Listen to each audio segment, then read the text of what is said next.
Hello students, आज हम क्षितिज का पाठ बच्चे काम पर जा रहे हैं ये कविता करेंगे। इस कविता के कवि राजेश जोशी हैं। प्रस्तुत कविता के माध्यम से कवि ने बच्चों से बचपन छीन लिए जाने को बहुत ही प्रभावी ढंग से व्यक्त किया है। कवि ने सामाजिक आर्थिक व्यवस्था पर व्यंग करते हुए कहा है कि ऐसी व्यवस्था किस काम की जिसमें बच्चे खेल, शिक्षा और जीवन की उमंग से वंचित हो। अगर बच्चे ही नहीं खेलेंगे, बच्चे ही खेल कूद नहीं करेंगे, शिक्षा ग्रहण नहीं करेंगे, तो यह सामाजिक और आर्थिक व्यवस्था किस लिए। तो इसी पर आधारित कवि राजेश जोशी ने एक कविता लिखी है। उसका नाम है बच्चे काम पर जा रहे हैं। सबसे पहले स्टूडेंट्स, मैं ये स्टैंजा पढ़ती हूँ, आप ध्यान से सुनना। कोहरे से ढकी सड़क पर बच्चे काम पर जा रहे हैं। सुबह सुबह बच्चे काम पर जा रहे हैं। हमारे समय की सबसे भयानक पंक्ति है यह। भयानक है इसे विवरण की तरह लिखा जाना चाहिए इसे एक सवाल की तरह। काम पर क्यों जा रहे हैं बच्चे। तो कवि क्या कहता है? कवि कहता है कि अत्यधिक बहुत ज़्यादा सर्दी में कोहरे से ढकी सड़क पर बच्चे, छोटे छोटे बच्चे काम पर जा रहे हैं। ये मजदूरी करने के लिए विवश हैं। यह कैसी विसंगति है, यह कैसी विडंबना है कि जिस उम्र में बच्चों को खेलना चाहिए, स्कूल जाना चाहिए, और वे काम के लिए विवश हैं। ये पहली लाइन में है ना, कोहरे से ढकी सड़क पर बच्चे काम पर जा रहे हैं। सुबह सुबह बच्चे काम पर जा रहे हैं। अब अगली पंक्ति में जैसे उन्होंने कहा है कवि ने, हमारे समय की सबसे भयानक पंक्ति है यह। भयानक है इसे विवरण की तरह लिखा जाना।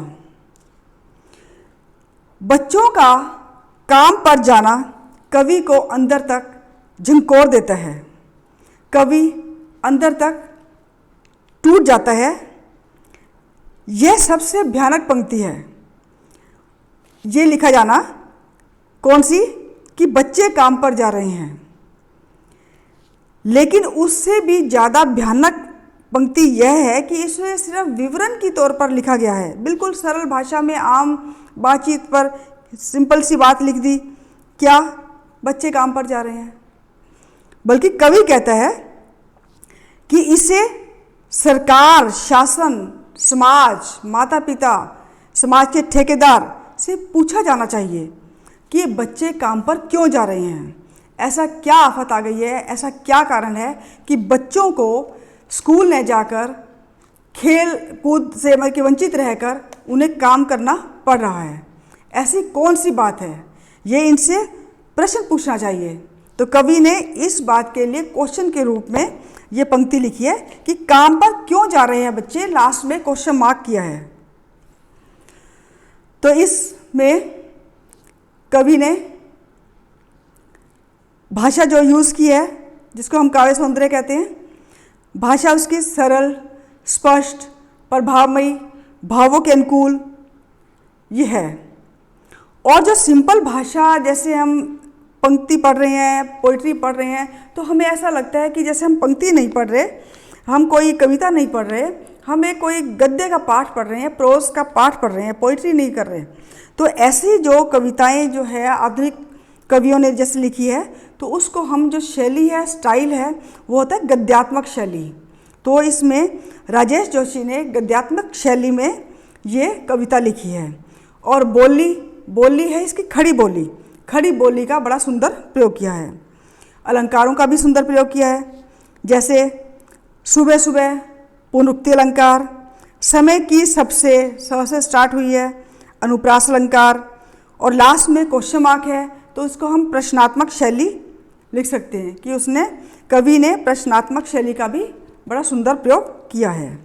तो ये आपका पहले स्टैंजे का सरलार्थ है। सेकंड स्टैंजा है,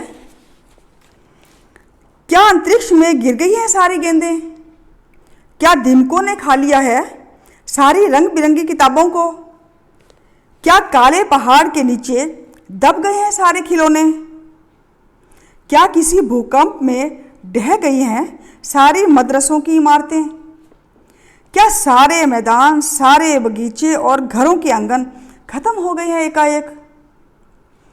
अब ये इसमें दो एक शब्द जो हैं उसके मैं सरलार्थ बता रही हूँ। अंतरिक्ष आकाश को बोलेंगे हम, मदरसा उर्दू स्कूल पाठशाला जिसको बोलते हैं। तो कवि कहता है, बच्चों को काम पर जाता देखकर कवि दुखी होकर यह पूछता है कि आखिर बच्चे काम पर क्यों जा रहे हैं, क्या उनकी सारी गेंदें अंतरिक्ष में गिर गई हैं कि वो खेलने, क्या खेलने को कुछ बचा ही नहीं है तो क्या काम करें, काम पे ही जाएं।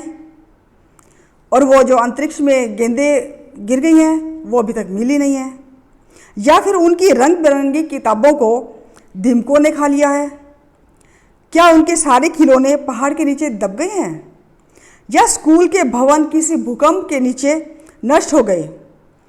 कवि दोबारा पूछता है कि क्या सारे मैदान सारे बगीचे घरों के आंगन, घर के आंगन में तो खेल सकते हैं लेकिन वो भी घर जो है टूट गए हैं, घर के आंगन ये अचानक ही सब खत्म हो गए हैं।